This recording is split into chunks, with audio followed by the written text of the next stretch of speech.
What's up, gangsters? It's Dominic D'Angelo of AdFreeShows.com. It's SEScoops.com as well. But I'm here today, Rumor and Innuendo. It's a Thursday. And guess what? Robert Karpelis is here, WE Creative _ish. Robert, happy Thursday to you. Happy Thursday. I apologize for Dom calling you all gangsters. Some of you may be DeBaldies. That's true. It's ECW. Anyway, welcome to the show. We'll say a couple quick shout-outs here. Antonio Santos says, happy Thursday, fellas. Anyone hungry for strawberry jam after last night? And Joseph Wade Walters, morning, gentlemen. That's the red viscous liquid gets off on the second floor. That is a brilliant Simpsons reference. Ironically enough, 44 years ago today, The Shining came out. No way. Just saw that on the X gimmick. 44 years ago today, and we got a little bit of an homage to it last night on AEW Dynamite. We got a lot of stuff to talk about here today, Dom. Yeah, we have Dynamite obviously to cover, and then some late breaking news that kind of happened this morning. So we'll touch upon that. We'll touch upon so a little bit of the Undertaker and the TKO live events announcement too going down. But Robert, I have no idea what breaking news. So fun peek behind the curtain here. We just finished recording Working Stiff with Dan St. Germain, Scott Chaplin, and myself. Were on this morning. And Dom was on to start the show, and then he hopped off. So clearly, while he was off doing other things, he found other exciting news for us to talk about, Dom. But you are the captain of this ship, man. I am just a mere passenger on this Heart of Darkness like vessel. So where are we starting with today? Yes. Let's start with AEW Dynamite and the Go Home episode of Dynamite, nonetheless, for Double or Nothing this weekend. Quite the developments that went down. Some very schmozzy stuff, I would say, overall with Dynamite. Robert, let's just get your overall thoughts on the program itself, starting off. Very schmozzy episode of Dynamite. That's quite the term there. Boy, they reached into the old WWE bag of tricks in a number of instances on this show. If you like wacky props, if you like giants, if you like HLA, if you like red viscous liquid, this was a Russo-esque episode of Dynamite. So I don't know where I'm a chronology guy. I like to go in sequential order. On the high levels here, Orange Cassidy and Ospreay versus Trent and Roderick Strong. No pun intended. Very strong opening tag match. Yes. Ospreay, man, that dude is a star. We got blood. We got Wardlow interference. Forgot Wardlow was even there. Don Callis on commentary to further the Ospreay Orange Cassidy story that he's out recruiting Orange, that Ospreay is part of the Don Callis family. You're risking a little bit giving away as much as you've given with these guys. I've seen a lot of great spots with Roderick Strong and Will Ospreay. I'm sure they will come up with more at the pay-per-view on Sunday. Orange Cassidy and Trent, we've now seen a couple times. This was a very solid back-and-forth match. The heels got the win. You move forward 2 stories. This was straightforward old WWE-style booking. You had 2 feuds. You merged them together. You tenuously made it make sense because of the Don Callis stuff. You told some stories. Everybody was happy. Yeah, I liked it. I thought it furthered things along, and Ospreay looks like a star. I love the dynamic between him and Orange Cassidy. Even the simple aspects of it, like Ospreay looking out for his tag team partner, like during the tease pile driver spot yet again. The Ospreay made the save, and it's just good kind of synergy. Good for the baby faces, gets the heels over by getting the win, and sets them up nicely, I think, for the pay-per-view. So yeah, I'm with you on that one, Robert. I liked it. I was big. I agree. We got a segment with Bullet Club Gold cutting a promo in the ring to introduce Pac and the Death Triangle as their challengers. I like Jay White. He has grown on me. However, this promo did not connect with the audience, and due to the way this was mic'd, due to the way it was configured, You didn't hear much of the crowd. You heard one guy who yelled my quote of the week, where he just yells out loud, "Who wrote this?" He had a word after that, but we don't use that. We're a family friendly show That's here on Rumor and Innuendo. We say the full word on Working Stiff, but I felt bad. That was, talk to the audience. That's always grim death, and that's kind of what we got here. The fan yelling that out is my hero. Bless your heart, because Jay White's a charismatic guy, and they just left him out there to die. And now we've got Death Triangle back, which, if they meant something of late, this would be a cool return. Instead, it's a match set up for the pay-per-view a few days in advance. And Pac is a very talented guy that we're kind of conditioned to not care. Yeah, yeah. I'm with you. I think I love Penta and Phoenix being back. They should be a big deal. It feels like Death Triangle's awesome together, and I think it's cool that they're in a kind of like a babyface realm of this. But to your point, it's just like, how too little too late is this? It's like you're just having a few day window in between them returning and having a pay-per-view match, where there should have been more of a build, I think, to these guys getting back together and things like that. And then on top of it, it's like you kind of wanted Penta and Phoenix and Pac, for that matter, to be in different positions already in AEW, where they're like in a high profile program, maybe a singles program, or maybe vying for those tag team championships or something that feels like a bigger deal. And they should be feeling like a bigger deal at this juncture. Here, it's cool that they're back, and it's pretty exciting that, hey, this is a nice added match to Double or Nothing. But it kind of makes you reflect on, hey, look at where they should be right now in comparison. And there's a lot of trios that could be going after this. A lot of hot trios that they've built up, like the LWO, Legado del Fantasma, Judgment Day, the Authors of Pain and Karrion Kross. A lot of really strong 6-man groups that can be going. Oh wait, no, that's the other company. Crap. Yeah, this is like weird. It's like the Acclaimed are floating in space, like on that pane of glass, like at the end of Superman 2. Yeah. I don't know where they are. They're just gone. And if we cared about the 6-man tag titles or the trios titles, then sure. I think the match, when they have it at the pay-per-view, is going to be great. It didn't have a huge reveal. It didn't have a big epic moment. It just kind of felt like something that happened. Something else that happened, we talked about our good friend Brian Keith. Yes. Whom you are a huge Brian Keith fan. I like Brian Keith. I do like very Red Dead Redemption vibes, so I'm all for cowboys, westerns, anything like that. So Dom, I was joking. I know you were, but I do like Brian Keith though. I like you just bought into the gimmick. You're like, no, I do like Brian Keith. I do. you said yesterday astutely Brian Keith was in the match to take the pin, and you were wrong. Brian Keith was made to submit by both guys at the same time. I don't know what Brian Keith did to Tony Khan, but that was rough. So now we're getting a Hook versus Shibata versus Jericho at the pay-per-view. We had Jericho on commentary for this match. So yikes. I did not be the contrarian. Disagree with me. I thought going into it, there was like some good stuff. I think the dynamic between Jericho and Big Bill is good. I think it's healthy for both of them, actually, because it takes some of the heat off of Jericho, and then Big Bill can kind of embrace that like big, different kind of big man, I think, in a certain way. But the ending of this match was so freaking dumb. I almost swore. It was so awful. Like the double tap out, super unnecessary. And it just doesn't make Brian Keith look good. And it's just a stupid setup for the match. Like it seems shoehorned in, and it's dumb. I did not like this, Robert.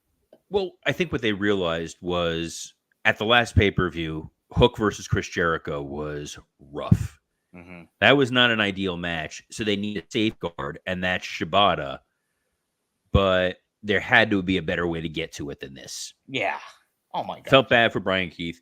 Yeah. Didn't feel as bad for Matt Sydal getting squashed by Takeshita, just because he's good at making other guys look good.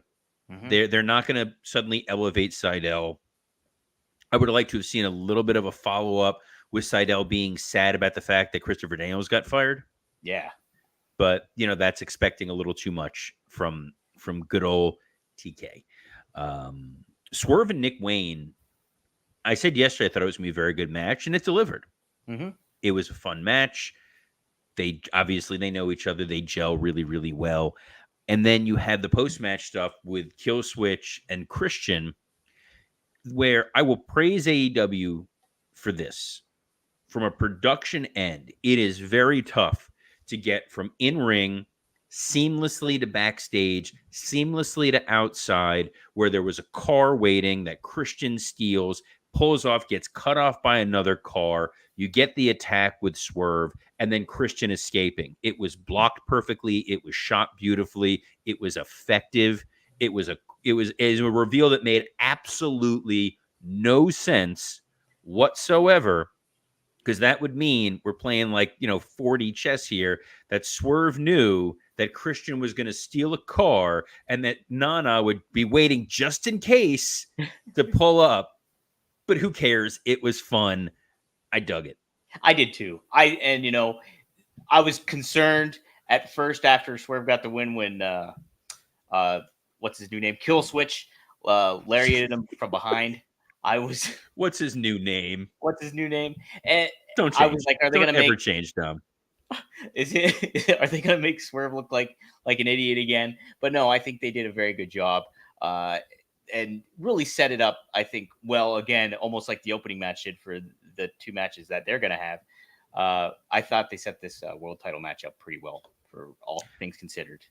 It feels like a fine storyline, a fine feud. It does not feel like it's the main event of the show. Right. It feels like this is for the international title or the continental title or the TNT title or the IWGP light heavyweight title or the Ring of Honor. They merged and unmerged all these titles. So they have a lot. The FTW title. A lot of titles. This is just one of them. It was well told. Again, it sounds like it's damning it with vain praise. It feels like mid-2000s WWE. Right, it does. During the time where a lot of people were not watching, where I was suffering through like 2009, 2012 level WWE. The booking made sense. It was logical. It was fine. Yeah, no, I thought it was okay for what it was too. I agree, Robert. I think good setup, everything like that. But yeah, you want things to be set up for the pay-per-view, and I think they did a pretty good job so far on the show at this juncture. Yeah, I think it'll work. Malachi Black and Kyle O'Reilly was a very solid match. I'm glad that they went with a straight finish. Mm-hmm. We didn't get any outside interference because you were telling the story that Malachi Black can wrestle and beat someone without needing all the spooky nonsense. And then, Dom, when the match was over, we got some spooky nonsense. We did. The lights turned red, and Edge gave a bloodbath to Malachi Black. The Brood is back. So, the bloodbath itself. Okay. It looked intense. Yes.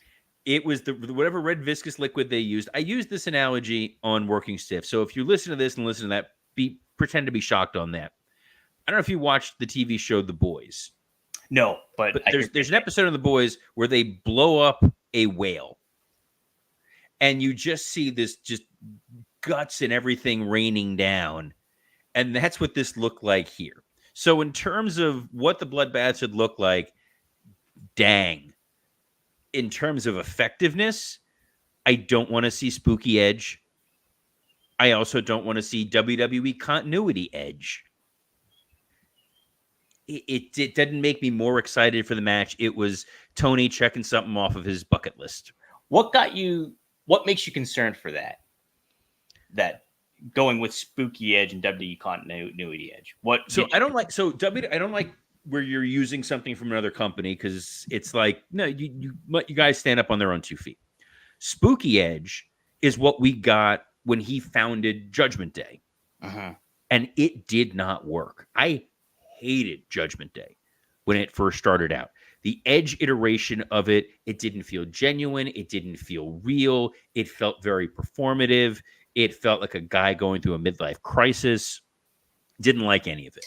Real quick though, how much of that do you think was on Edge himself, and how much was it on the Vince McMahon booking at the time?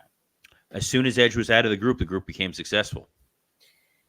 Nah, not really. They kind of struggled still, right? No, when they got Finn in place and they were rolling with that, Judgment Day found its groove. Edge was, and I'm a huge fan of Edge. I loved working with Edge. I think Edge is fantastic. He did not work in the confines of Judgment Day, and he wanted it to go in a more supernatural direction. And he had a lot of control over what that storyline was.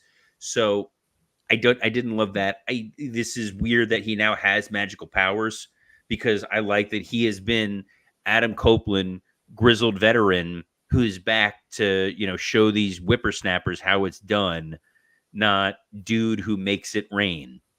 See, I will be a contrarian on this. Do it. I liked it. I really liked fired it. Up. Of course you liked it. I like the ass. I do love the schmoz and that kind of, hokey pokey kind of stuff. When it comes to it tying in with Malachi Black and the House of Black and his identity and what he did to Edge with the wedding ring and all that stuff.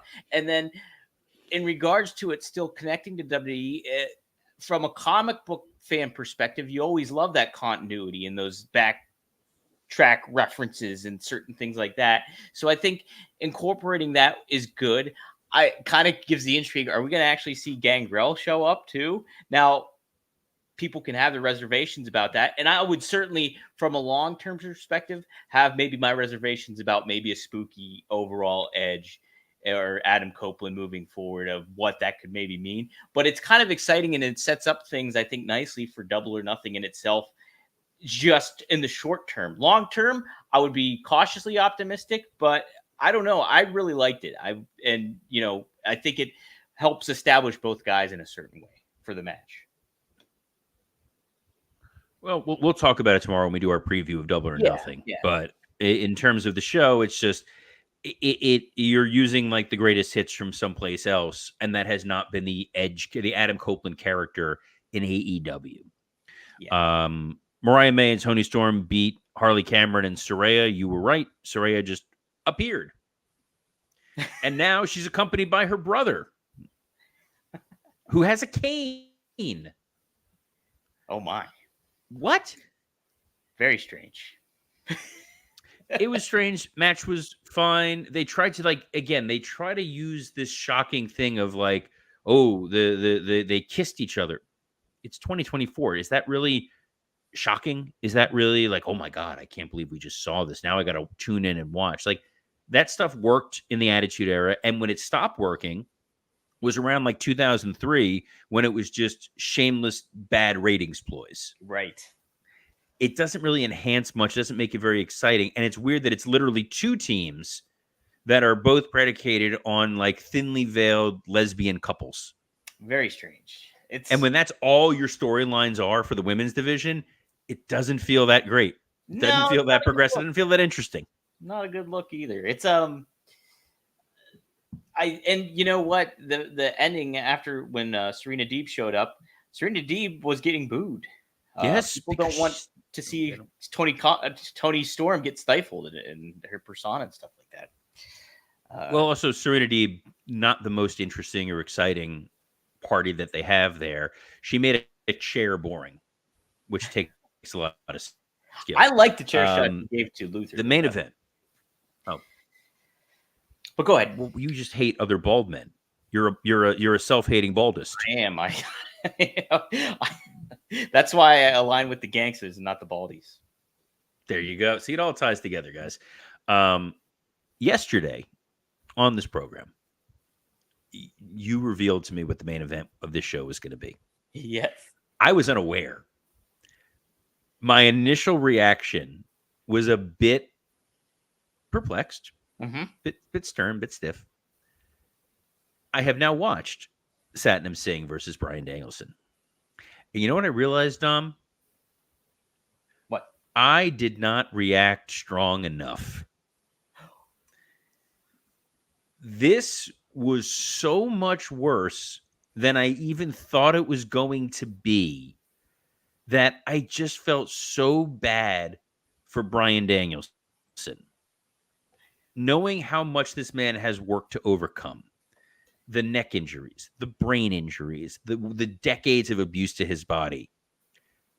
Satnam Singh is very tall, and he He is not is. very good. He is slow and clumsy, and you can see Brian like holding his hand, walking him through this match. The match was laid out very, very well. Yes. Brian tried to do everything he could. He did not anticipate the fact that Satnam Singh wrestles like he is covered in caramel and is just slowly being sunk into the ground.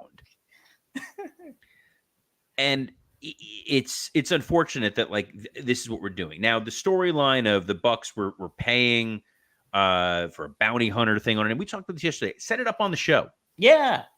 Scott Chaplin said they talked about this to some extent on Collision. No one watched Collision. Unfortunately, no.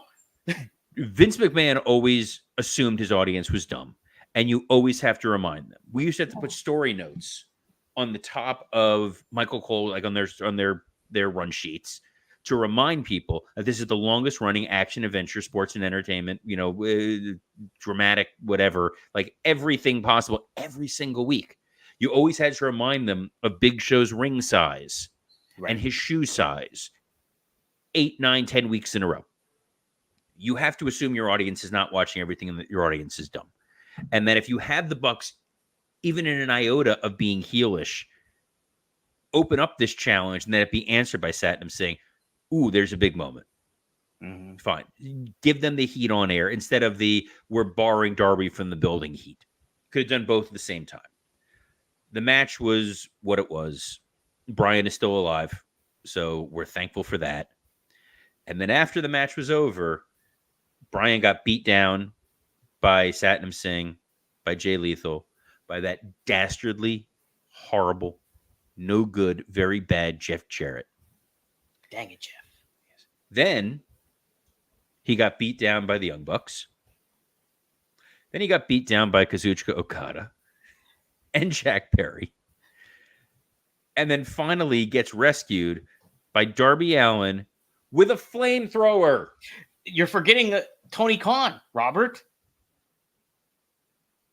What are you talking about? He was the Wheelman.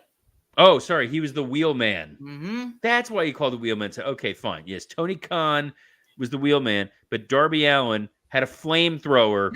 That's all I remembered. This felt like, look, I'm so glad Vince McMahon did not realize back in my day that you could use a flamethrower.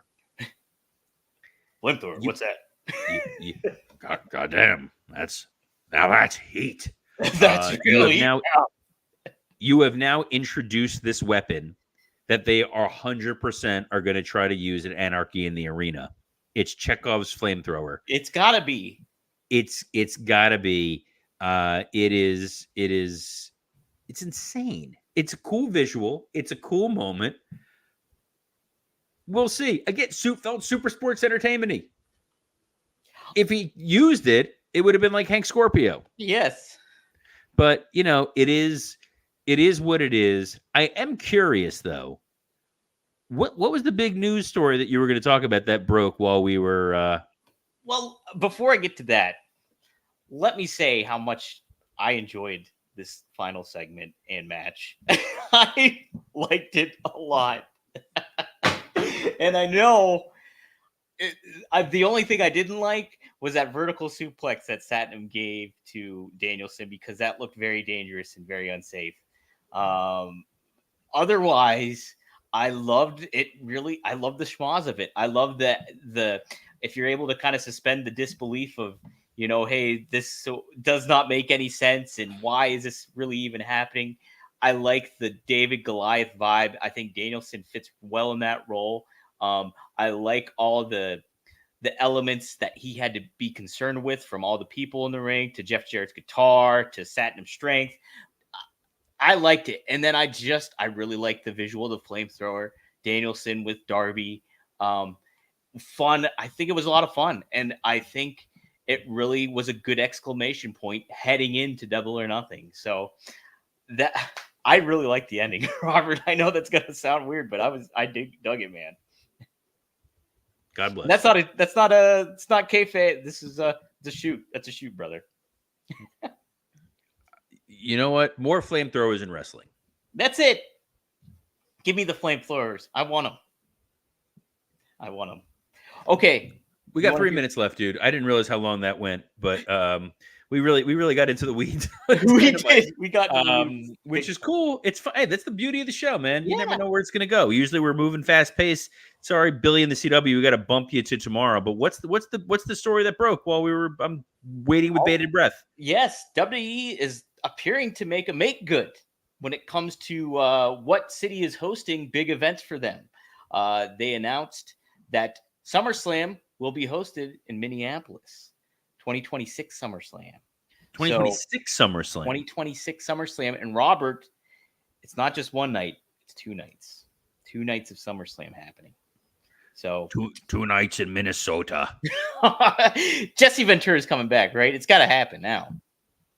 Oh, 100%. If he's still alive in 2026, like maybe that's part of like they're hedging their bets. Like, let's announce this, but we don't think Jesse will be around by 26. Is he a Hall of Famer, by the way? Yes, Jesse's in the Hall of Fame. Okay, didn't he? Yeah, because he came back. He was the referee at SummerSlam. I'm sure Jesse's a Hall of Famer. I'm Googling right now. Let's see. Did they not announce for SummerSlam 25? It's weird that they moved it to SummerSlam 26.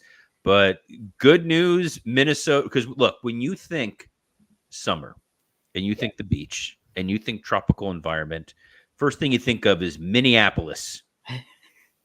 Bring it on.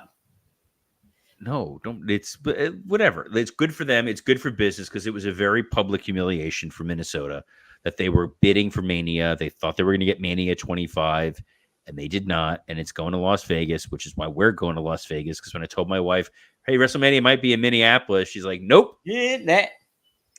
Thanks, but no thanks." God bless all you Minnesotans. It's cold there. It is, and so that's why I think SummerSlam's good because it won't be as cold. It won't be as cold, and if it is cold, you know what they can use, Dom? What can they use, Robert? A flamethrower. Oh no, I wasn't setting up for any. We don't. Have I thought it was going to be a Blue Chew thing. We don't even have time to fit in our Blue Chew ad and give it the full thrust that it deserves. Oh, hey now, rumor. Yes. So you guys know and love the Blue Chew. We'll give them their read tomorrow. We got a couple of exciting new ads coming up for the show because this thing is growing, man. People are tuning in. They're digging it. They like what we do here every Monday through Friday at noon Eastern on a variety of platforms. But before I plug all that stuff, Dom, where else can the fine folks catch you and your ridiculous pro Satnam Singh opinions? Oh, my gosh. You can catch all those opinions tonight on rvdtv.com, 9 p.m. Raw, Van Dam and I go live. So be sure to check that out. We'll have some fun stuff to talk about. On top of it, too, at 6:15 Eastern Standard Time p.m., go to the Four Horsemen Network, fourhorsemennetwork.com. Tune in live. Greg Gagne, Magnum TA. We're going to be live on there recording the next episode. So be on the lookout for that. I have something in line to talk about, a good topic, but we've been going off the beaten path with that show. So we might take a different direction. We'll see how it all goes. But guys, tune into that. Tune into rvdtv.com. Spread the word. And Robert said, spread the word about this show. We're growing here. We have a great community going on here. A lot of fun people interacting with us. So, Robert, but you mentioned it, Working Stiff. We just recorded that episode. We just recorded it. It'll go up. Let's say, Don, put it up today. I can do that. Yeah, let's make it happen today. Give people a little bit of an extra chance to hear all of us. You get to hear Dan plugging his comedy specials and his dates, which is always fun. But Working Stiff. It's professional comedians talking professional wrestling. It's a damn good time, and this is a damn good time every Monday through Friday at noon Eastern. You can catch us on a variety of platforms, including the WWE Creative _ISH X account, the Dominic D'Angelo X account, the SC Scoops X account, the Podcast Heat X account. Podcast Heat is who makes this show possible. The Working Stiff X account, as well as on YouTube on ad-free shows, Working Stiff and Rumor and Innuendo. We will be back tomorrow with our huge Friday show. We're going to be previewing King and Queen of the Ring. We're going to be previewing Double or Nothing, and maybe talk a little Billy and the CW.